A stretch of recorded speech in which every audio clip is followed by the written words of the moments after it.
wanted to make two related points, I think. First of all, on the issue of conflict in the system, and I think it's absolutely the case that there has been what seems as like unending conflict in the BC education system. And our responsibility, it seems to me, is to look for the root of that conflict.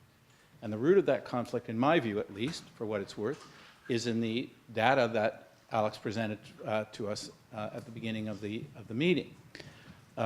If you're taking $2 billion a year out of the system, the teachers are going to fight with the government. And the parents are going to be upset. And school boards are going to be loud and effective, I might say, about our school board, former school board, advocates. So it seems to me that the question has to be, and I have been involved in those conflicts over many, many years, and it's tiring, and it's a pain in the neck, and you want to say, we all want to say at some point, it's enough already, I can't go on, there's too much fighting, but the root of the conflict is the underfunding of the system. And as long as there is underfunding in the system, I think that there will be conflict.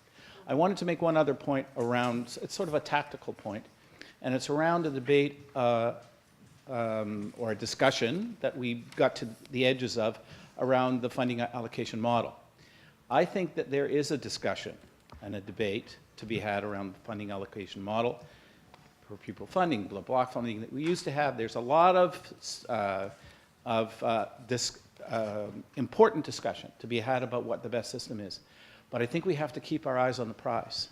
There is nothing that this government would like better than for us to get into a squabble and spend our time and energy talking about the funding allocation model. There's not enough money in and it's hard to be the ones who are accused of saying, oh, just throw money at it. You know, the governments say that all the time. Oh, you just want to throw money at the problem.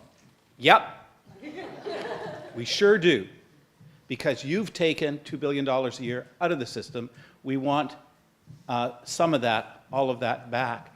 And I think that that's what unites the wonderful people on the panel here and thousands of others around the province.